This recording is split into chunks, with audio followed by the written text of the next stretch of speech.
अस्सलाम वालेकुम। Environmental science के इस लेक्चर के अंदर मैं आपको खुशामदीद कहता हूँ। पिछले लेक्चर की हद तक हम मॉन्ट्रियल प्रोटोकॉल को डिस्कस कर चुके हुए हैं, जो कि 1987 में जिसकी बुनियाद रखी गई। अब हम डिस्कस करेंगे कि गाली अमेंडमेंट को जो 2016 में आई मॉन्ट्रियल प्रोटोकॉल की Kigali amendment, so Kigali amendment to Montreal Protocol 2016। आपको पिछली वीडियो के हद तक मैं ये बता चुका हूँ कि मॉन्ट्रियल प्रोटोकॉल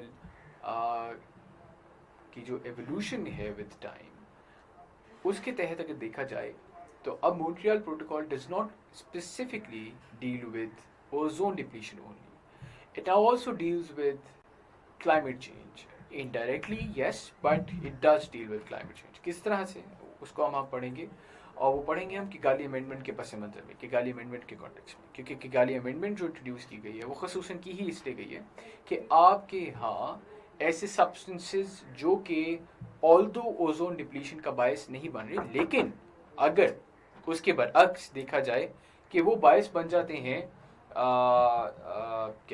क्लाइमेट चेंज के, तो उस चीज़ को रोकने के लिए आपकी किगाली अमेंडमेंट आती है। तो किगाली अमेंडमेंट क्या है? The Kigali amendment aims for the phase down of hydrofluorocarbons HFCs by cutting their production and consumption to begin with। ठीक है, सो HFCs की जो प्रोडक्शन और कंजम्पशन है उसको तो वो रोक ही रहा है किगाली अमेंडमेंट। इसके साथ साथ the goal is to achieve over 80% reduction in HFC consumption by 2047। यानी HFCs जो कि इनिशियली इंट्रोड्यूस किए गए थे as alternatives to the CFCs। CFCs क्या थे? Essentially CFCs were the substances that were being used in the 5 major industries, जिसके बारे में आपको हम लोगों ने पहले बताया, मैंने पहले आपको बताया। HFCs उसका ऑल्टरनेटिव थे, लेकिन चूंकि HFCs का ग्लोबल वार्मिंग पोटेंशियल GWT, अगर आप लोग याद रखें क्लाइमेट चेंज वाली वीडियोस के अंदर मैं इसके बारे में तफसीलन एक्सप्लेन कर चुका हूँ कि ग्लोबल वार्मिंग पोटेंशियल का जब हम जिक्र कर रहे थे, तो HFCs का जो ग्लोबल वार्मिंग पोटेंशियल है वो थाउजेंड्स में है, नॉट हंड्रेड्स, थाउजेंड्स में है। कंपैरिजन के लिए मैं आपको बता दूं, मीथेन का is almost 25-26 GWP। Global warming potential आप लोग को रिवाइज करवाता हूँ इस तरह से कि ग्लोबल वार्मिंग पोटेंशियल में carbon dioxide is the reference, so carbon dioxide के साथ कंपेयर करके आप ग्लोबल वार्मिंग पोटेंशियल निकालते हैं। So by that logic GWP of carbon dioxide is 1। अगर मैं कह रहा हूँ कि आपका HFCs का ग्लोबल वार्मिंग पोटेंशियल थाउजेंड्स में है, इसका मतलब है कि ये वो गैसेस हैं कि ये 1000 गुना ज़्यादा खतरनाक हैं as compare to carbon dioxide when it comes to climate change. ठीक हो गया? सो इनका ग्लोबल वार्मिंग पोटेंशियल थाउजेंड्स में, although they do serve the purpose when it comes to ozone depletion, और उसको रोकने का बायस बनती है, लेकिन एट द सेम टाइम ये बायस बन रही थी क्लाइमेट चेंज का, बिकॉज इनके इस्तेमाल से आपकी हवा के अंदर ऐसी गैसेस खारिज हो रही थी जिनका ग्लोबल वार्मिंग पोटेंशियल बहुत ज़्यादा था, और ऑफ कोर्स वो जो है फ़रोग दे रही थी क्लाइमेट चेंज के कॉन्सेप्ट को। तो इसलिए आपकी किगाली अमेंडमेंट आती है, और अब इनके फेज डाउन की बात स्टार्ट होगी हुई है। So impact of the amendment will avoid up to 0.5 degree Celsius increase in global temperature by the end of this century. यानी 2100 तक 0.5 डिग्री सेल्सियस तक वो इंक्रीज इन ग्लोबल टेम्परेचर को सर्कमवेंट कर सकता है। ठीक है, यानी 0.5 डिग्री सेल्सियस के इंक्रीज को वो रोक सकता है। फिर अगर लिंक देखा जाए HFC और HCFC का, तो global warming potential of HFCs can range up till 14,800, वो मैं आपको बता चुका, यानी थाउजेंड्स में बात जा रही है, 14,800 तक की बात की गई है। Global warming potential values to all HFCs have been designated in the Montreal text. ठीक हो गया, HFC की जो ग्लोबल वार्मिंग पोटेंशियल वैल्यूज है वो भी मॉन्ट्रियल के टेक्स्ट में अब आ गई हुई है।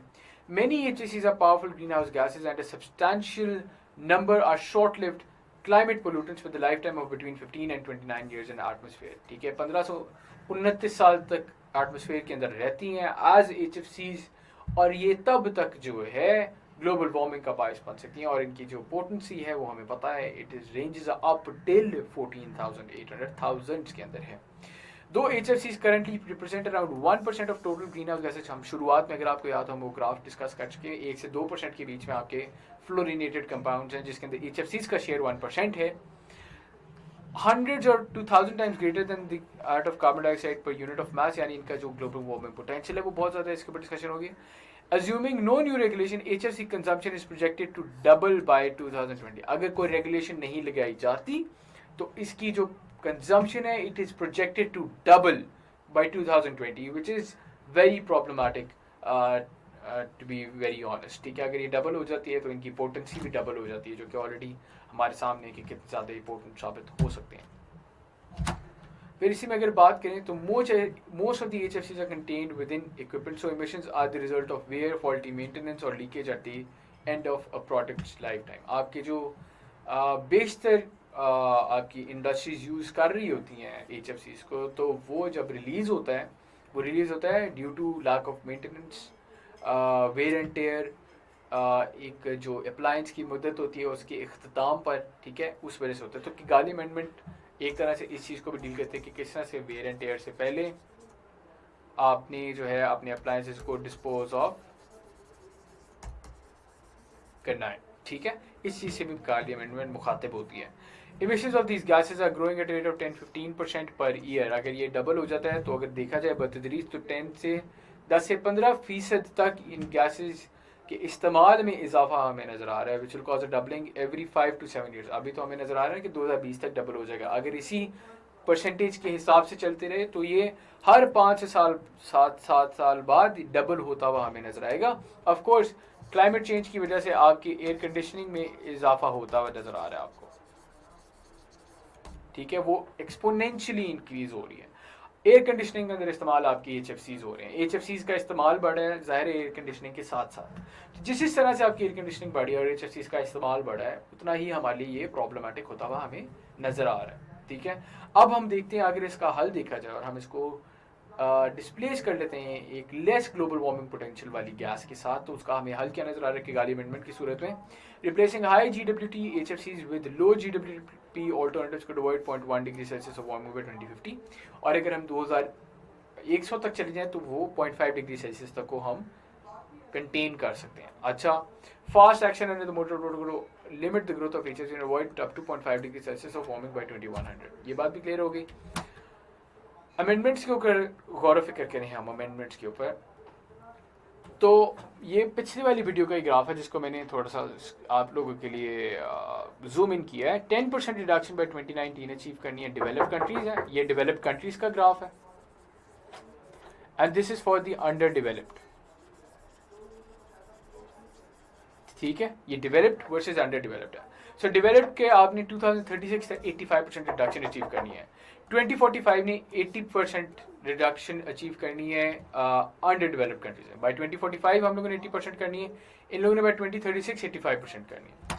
और लास्ट ईयर के देखा जाए सेक्टर और नेचुरल ऑल्टरनेटिव्स की अगर बात करें कि ऑल्टरनेटिव्स क्या आपकी मुहैया कर रहे हैं आपकी किगाली अमेंडमेंट के अंदर, तो डोमेस्टिक रेफ्रिजरेशन के लिए आप देख सकते हैं R600A, कमर्शियल रेफ्रिजरेशन के लिए कार्बन डाइऑक्साइड को भी इवन कंसिडर किया जा रहा है, although carbon dioxide is a greenhouse gas, but due to its lesser global warming potential इसको भी एज अ कंसिडरेबल और एक ऑल्टरनेटिव के तौर पे इसको देखा जा रहा है। ठीक है, फिर इंडस्ट्रियल रेफ्रिजरेशन के अंदर अमोनिया है, R290 है, ट्रांसपोर्टेशन रेफ्रिजरेशन में कोई हमारे पास ऑल्टरनेटिव अभी तक मौजूद नहीं है, रेजिडेंशियल AC में R290, कमर्शियल AC में अमोनिया। अब ये चीज़ें रटने वाली नहीं है आपके लिए, ठीक है, इनका सिर्फ आपको एक दो की भी एग्जाम्पल्स बताऊँ और आप कोट कर रहे हैं तो दैट विल बी इनफ। ये वो चीज़ें हैं, आप वीडियो पॉज करके आप 2 मिनट के लिए इसको आप देख लें, नोट डाउन कर लें, और इनमें से अगर एक दो बातें भी आपको याद रहती हैं तो that is more than sufficient. ठीक है, इससे ज़्यादा आपको करने की ज़रूरत दरपेश नहीं होगी।